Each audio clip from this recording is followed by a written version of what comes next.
Ladies and gentlemen, it's been a while since I've done stories on the AFM that's impacting children where they get flu-like symptoms, recover, and then become paralyzed.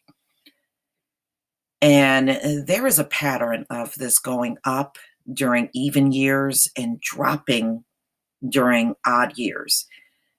And US officials are now worried that this illness may grow more common because, they're seeing the numbers go up every other year. And one thing, after doing a few stories about this in the past, I had learned a lot. Number one, once children are struck with this paralysis from AFM, they never fully recover. They will get some movement back in their limbs, but it's never a full, complete recovery.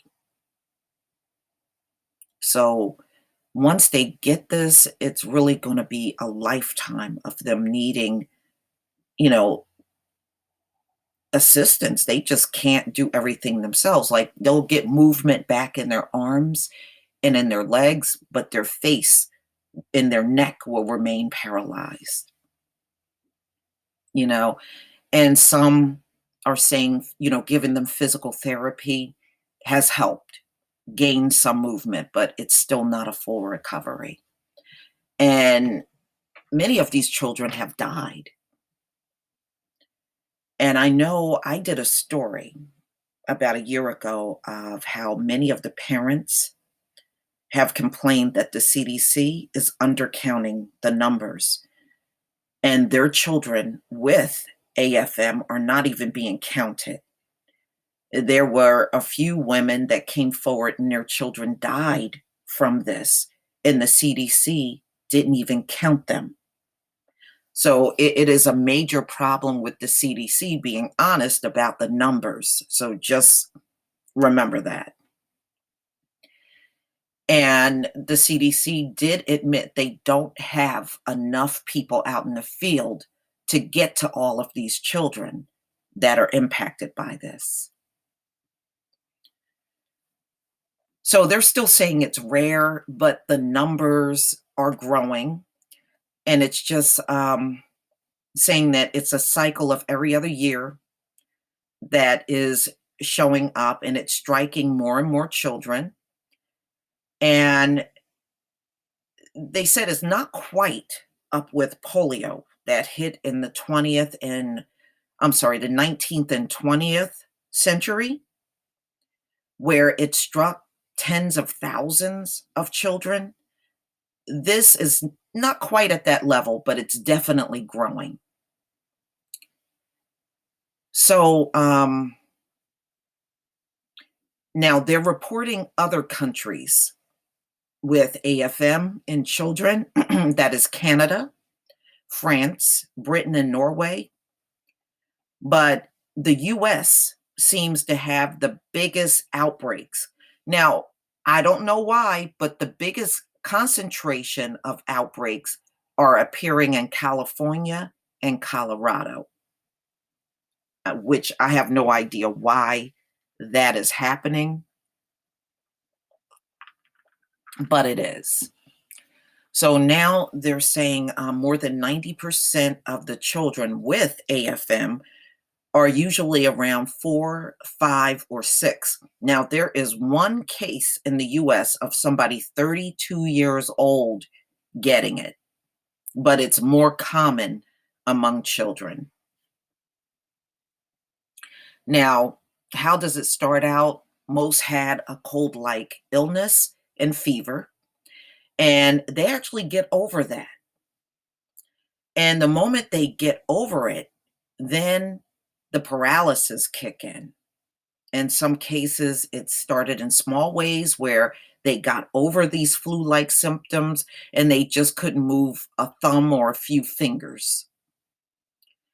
Then suddenly, they couldn't move at all and had problems eating and breathing.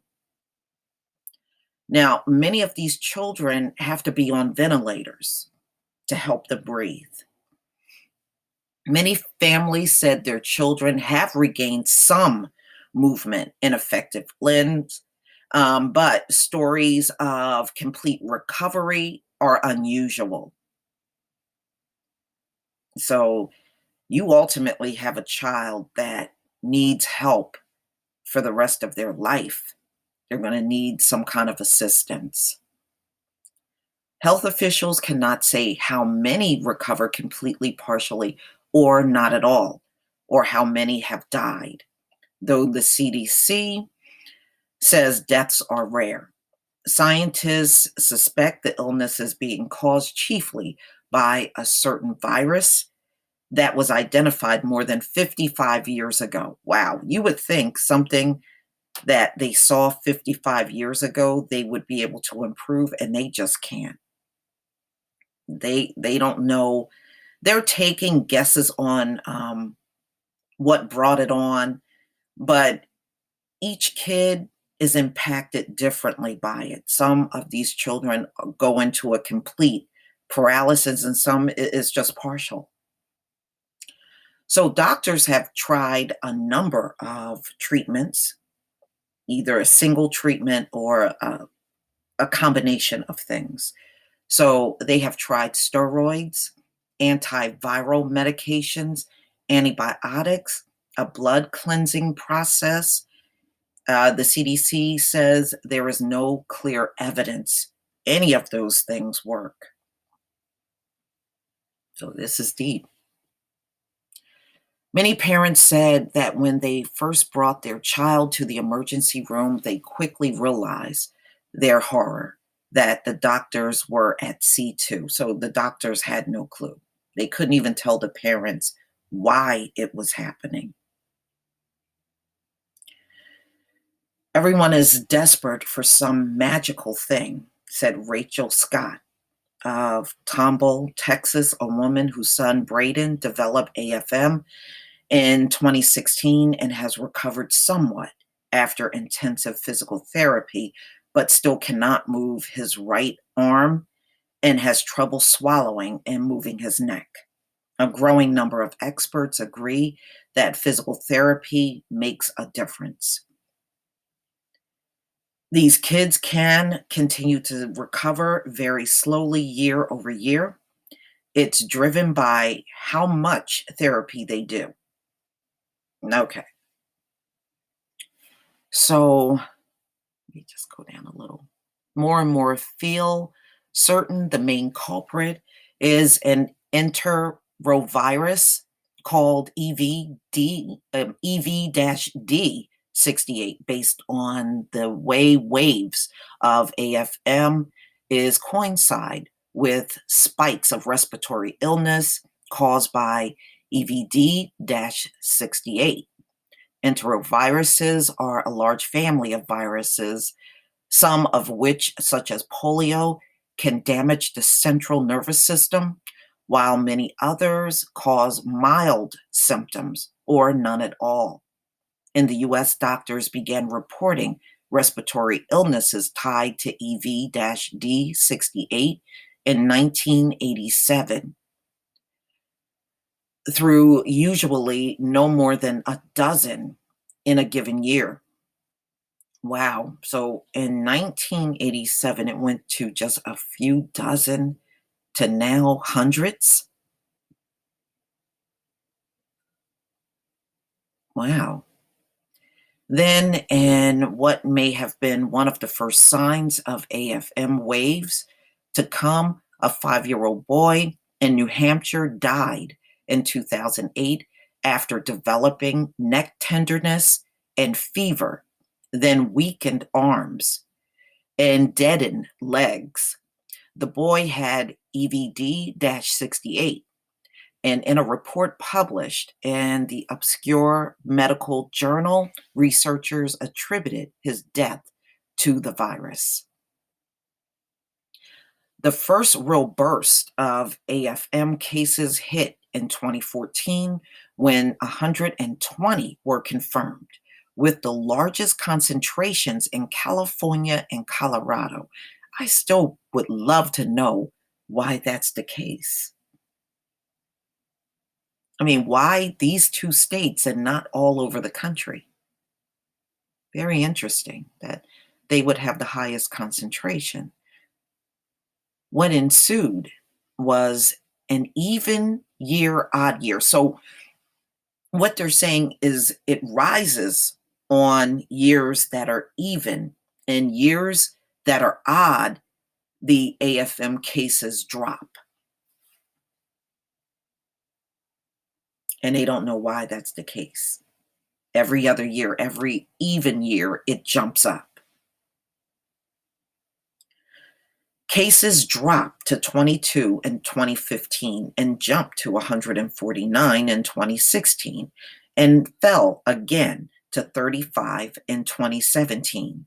Last year, they reached 228, a number that may grow because scores of illnesses are still being investigated. And also, there are a lot of children with this disease that have been misdiagnosed. So they're saying in an article that I read a year ago, it can be way larger than a few hundred because there are a lot of children sitting in wheelchairs and they don't even have the correct diagnosis at all. So, you're just understand you're getting a number from the CDC that you can count on being a lowball number. They are notorious for doing that with everything, including the opioid plague. CDC officials consider it an illness, AFM, based on scans or other evidence showing a kind of damage to the spinal cord. Proof of enterovirus infection is not required for a case to be counted, mainly because such evidence has been hard to come by. So far, CDC investigators have been able to find evidence of enteroviruses in the spinal fluid of only 4 of 558 confirmed cases. Scientists are using more sensitive spinal fluid tests in hopes of establishing the connection between AFM and EV-D68 more firmly. That in turn could spur more focus, work on treatments, and maybe even a vaccine. Wait, this thing has been going on. Well, it's probably been going on a lot. They just confirmed it 55 years ago. And well, how would you make a vaccine and you don't really know what's causing it? I'm just saying. This is so weird.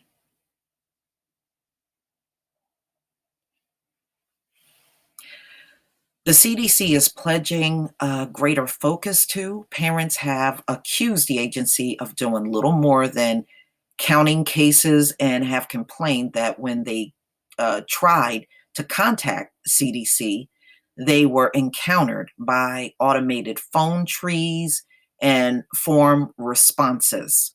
Yeah, a lot of these parents are very unhappy with the CDC in handling these cases. CDC officials have begun holding meetings and calls with families, set up a scientific task force, and working to monitor cases more closely. Falsey suggested it would be a mistake to assume that surges will take place every other year forever. The next one may be in 2019, for all we know, he said. So there you go. This disease with no cure continues in the US and other nations too. But please tell me what you think, ladies and gentlemen. Please leave your comment and subscribe. Don't forget to hit on the notification bell, and I'll see you on the next video. Peace, family.